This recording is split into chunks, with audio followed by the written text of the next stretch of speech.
ਨਵਾਂ ਇਹਨਾਂ ਨੇ ਕੀਤਾ ਸਾਜ਼ਿਸ਼ ਦੇ ਅਧੀਨ ਪੰਜਾਬ ਨੂੰ ਤੇ ਪੰਜਾਬੀਆਂ ਨੂੰ ਬਦਨਾਮ ਕਰਨਾ। ਜਿਹੜੇ ਅਮਰੀਕਾ ਤੋਂ ਟਰੰਪ ਸਰਕਾਰ ਬਣੀ ਤੇ ਉਹਨਾਂ ਨੇ ਡਿਪੋਰਟ ਕਰਨੇ ਸ਼ੁਰੂ ਕਰਤੇ ਜਿਹੜੇ ਵੱਖ-ਵੱਖ ਮੁਲਕਾਂ ਦੇ ਜਿਹੜੇ ਉੱਥੇ ਗੈਰ ਕਾਨੂੰਨੀ ਤਰੀਕੇ ਨਾਲ ਗਏ ਸੀ। ਤਾਂ ਪਹਿਲਾ ਜਹਾਜ਼ ਉਹਨਾਂ ਨੇ ਅੰਮ੍ਰਿਤਸਰ ਲਾਇਆ।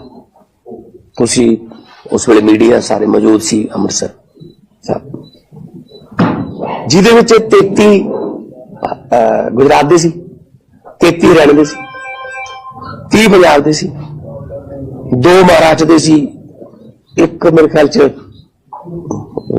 ਉੱਤਰਾਖੰਡ ਦੇ ਸੀ ਤੇ ਚਲੋ ਪਹਿਲਾ ਜਹਾਜ਼ ਉਹਨਾਂ ਲਾ ਲਿਆ, ਪਤਾ ਨਹੀਂ ਕੀ ਕਟੇਰੀਆ। ਹੁਣ ਦੂਜਾ ਜਹਾਜ਼ ਆ ਰਿਹਾ। ਦੂਜਾ ਜਹਾਜ਼ ਵੀ ਕਹਿੰਦੇ ਅੰਮ੍ਰਿਤਸਰ ਉਤਰੂਗਾ ਜੀ ਕੱਲ ਨੂੰ। ਕਿਉਂ ਜੀ?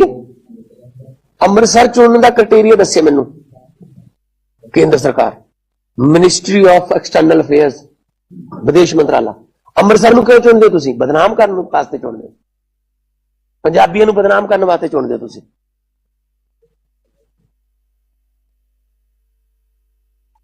ਹੱਦ ਹੈ ਬਈ। ਤੁਸੀਂ ਨੈਸ਼ਨਲ ਪ੍ਰੋਬਲਮ ਹੈ ਡਿਪੋਰਟੇਸ਼ਨ ਦੀ। ਪਹਿਲੀ ਗੱਲ ਤਾਂ ਇਹ, ਇਸ ਵਕਤ ਮੋਦੀ ਦਾ ਜਹਾਜ਼ ਵੀ ਹਵਾ ਚ ਹੈ। ਅਮਰੀਕਾ ਤੋਂ ਆ ਰਿਹਾ ਟਰੰਪ ਨੂੰ ਮਿਲ ਕੇ, ਤੇ ਮਗਰੀ ਉਹ ਆ ਰਿਹਾ। ਇਹ ਗਿਫਟ ਲੈ ਕੇ ਆ ਰਿਹਾ ਕਿ ਬੇੜੀਆਂ ਨਾਲ ਜਕੜੇ ਹੋਏ ਸਾਡੇ ਭਾਰਤੀ। ਆ ਗਿਫਟ ਦਿੱਤਾ ਨੇ ਟਰੰਪ ਨੇ, मेरा दोस्त, मेरा मैं, मेरा ये, मेरा मैं तो उनको ट्रंप बुलाता हूं, अकेला ट्रंप कैसे हो, हाउडी मोदी, है ना। अब की बार ट्रंप सरकार पता नहीं की नारे दे के आ गिफ्ट लेके आ रहे हो तुसी? कोई गल करके आए ਉਹਦੇ ਨਾਲ? जिस वेले मोदी ते ट्रंप की गल चल रही सी उस वेले वो बेड़ियां नाल जकड़ रहे होणगे जहाज च, ते उन्हां दे फौजी जहाजां च सानू भेज रहे ने वो। ते अपना जहाज चलो, मैं कहना कि चलो उन्हां दी आपदी पॉलिसी है, गैर कानूनी तरीके नाल गए ने, साडी ने हैगे तां साडी ने, असीं इत्थे उन्हां नूं इज्जत नाल तां रिसीव कर लीए, ठीक है ना। कोलंबिया वर्गे छोटे ਜਿਹੇ मुल्क ने कहा ਅਸੀਂ ਤੁਹਾਡਾ ਜਹਾਜ਼ नहीं ਲੈਣਾ, ਅਸੀਂ ਆਪਦਾ ਜਹਾਜ਼ ਭੇਜ ਦਿੰਦੇ, ਉਹ ਚ ਅਸੀਂ ਆਪਣੇ ਬੰਦੇ ਲੈ ਕੇ ਆਏ। ਇੱਥੇ ਤੁਸੀਂ ਅਮਰੀਕਾ ਦਾ ਸੈਨਿਕ ਜਹਾਜ਼ ਇੱਥੇ ਉਤਾਰੀ ਜਾਂਦੇ ਹੋ ਅੰਮ੍ਰਿਤਸਰ, ਨਾਲ ਸਾਡੇ ਦੁਸ਼ਮਣ ਮੁਲਕ ਪਾਕਿਸਤਾਨ ਲੱਗਦਾ ਹੈ, ਇੱਥੋਂ 40 ਕਿਲੋਮੀਟਰ ਲਾਹੌਰ ਹੈ, ਤੇ ਨਕਸ਼ਾ ਨਹੀਂ ਲੈ ਕੇ ਜਾਂਦੇ ਹੋਣੇ ਉਹ? ਉਹਨਾਂ ਦੀ ਫੌਜ ਉਤਰ ਰਹੀ ਹੈ ਇੱਥੇ। ਕਿਹੜੀ ਵਿਦੇਸ਼ ਨੀਤੀ ਹੈ ਤੁਹਾਡੀ? ਅਸੀਂ ਅੱਛਾ, ਸ਼ੇਖ ਹਸੀਨਾ ਜਦੋਂ ਬੰਗਲਾदेश ਚੋਂ ਭੱਜਦੀ ਹੈ ਤਾਂ ਉਹ ਵੀ ਫੌਜੀ ਜਹਾਜ਼ ਤੇ ਆ ਰਹੀ ਹੈ, ਬੰਗਲਾदेश ਦੇ ਫੌਜੀ ਜਹਾਜ਼। ਹਾਲਾਂਕਿ ਸਾਡੀ ਸਿਟੀਜ਼ਨ ਨਹੀਂ ਹੈਗੀ ਉਹ, ਪੋਲੀਟੀਕਲ ਅਸਾਈਲਮ ਵਾਸਤੇ ਉਹਨੂੰ ਹਿੰਡਨ ਉਤਾਰਿਆ ਜਾਂਦਾ, ਹਿੰਡਨ ਗਾਜ਼ੀਆਬਾਦ। ਤੇ ਇਹਨਾਂ ਨੂੰ ਹਿੰਡਨ ਕਿਉਂ ਨਹੀਂ ਉਤਾਰ ਸਕਦੇ? ਹਿੰਡਨ ਉਤਾਰੋ, ਨੈਸ਼ਨਲ ਕੈਪੀਟਲ ਚ ਉਤਾਰੋ, ਅਸੀਂ ਲੈ ਆਵਾਂਗੇ ਆਪਣੇ ਬੰਦਿਆਂ ਨੂੰ, ਜਿੰਨੇ ਜਿੰਨੇ ਸਾਡੇ ਨੇ ਅਸੀਂ ਲੈ ਆਵਾਂਗੇ ਜਾਣ बुझ के, ताकि मीडिया कल्ले पंजाब में उतरा एक और गैर कानूनी प्रवासियों का जहाज, पंजाब में फिर उतरा एक और जहाज, लगे पंजाबी हैं बस जो गैर कानूनी तौर पे जाते हैं। अगर गिनती के हिसाब से करने हैं भाई साहब, अब कह रहे हैं 119 में से 67 हमारे हैं पंजाब के, तो इसलिए अमृतसर। तो फिर पहले वाला अहमदाबाद क्यों नहीं उतरा? तो पहले 33 उनके थे, हरियाणा के थे 33, अंबाला क्यों नहीं उतरा? रफाल को तो अंबाला उतारते हो, फ्रांस से जब रफाल आता है उसको तो अंबाला में उतारते हो भाई साहब। हमको बच्चे समझते हो क्या? हमें पता नहीं कि बदनाम करने की कोशिश कर रहे हो। पंजाबियों को, पंजाब को बदनाम करने की साजिश बीजेपी की है और हमेशा रहती है। कहीं भी मौका मिले वो छोड़ते नहीं है।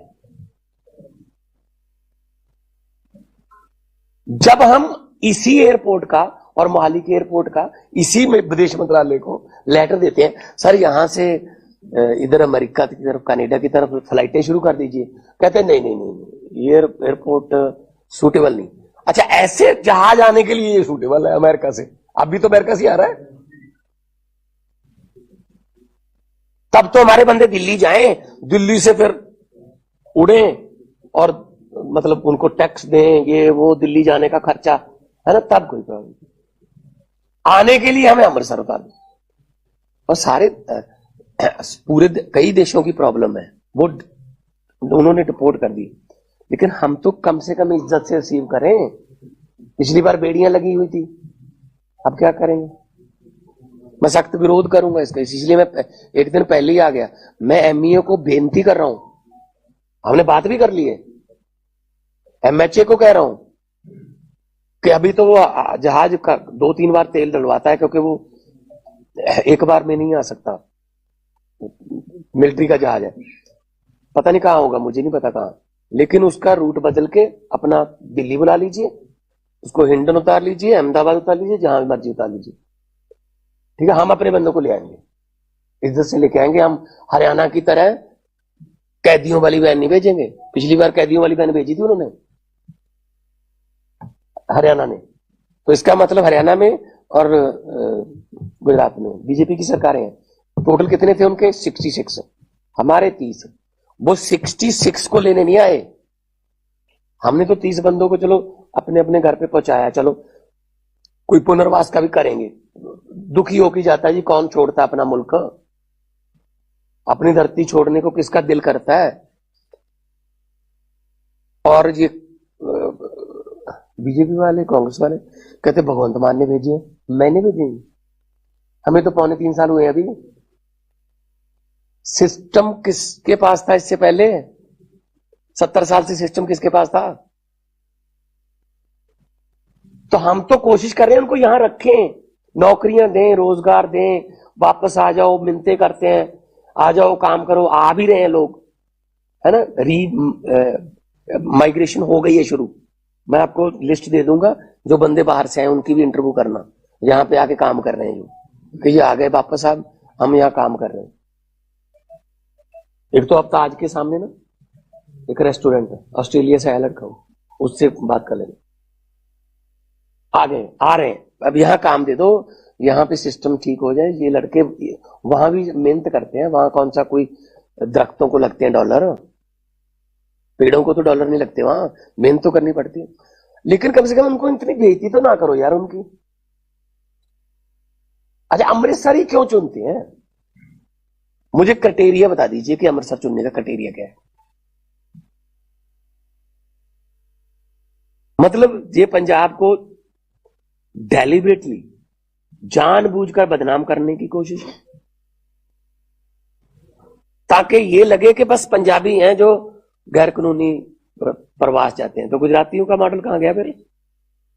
और पिछली बार के जहाज में जो आए थे उसमें 7-8 बच्चे थे, 7-8 बच्चे, सारे बच्चे गुजरात के थे।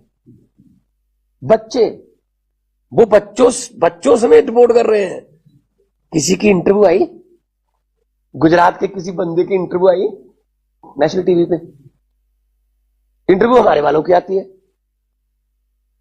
कल भी आप जाओगे उनके घरों पे, मीडिया में तो नहीं देता जी, पिछले जाती और कल का पता नहीं, कल को मैं मिलाऊंगा सबको आपको, इसीलिए आया हूं। पहली बात तो मैं चाहता नहीं हूं यहां उतरे, चलो ये एडमिन उनके हाथ में है, इमिग्रेशन कस्टम उनके हाथ। पहली बात तो मैं ये कहता हूं कि रूट बदल लो, हम सख्त नाराज हैं आपसे इस बात से। हम लोग आपका पेट पालते हैं, फुटबॉल ऑफ इंडिया, हम लोग देश को आजादी कराने के लिए 90% कुर्बानियां देते हैं, और उन्हीं लोगों को निकालने के लिए हम कुर्बानियां दे रहे हैं। उन्हीं लोगों के पास हमें जाना क्यों पड़ रहा है? क्योंकि आप लोग आ गए ना उसके बाद। भगत सिंह को किस बात की चिंता थी?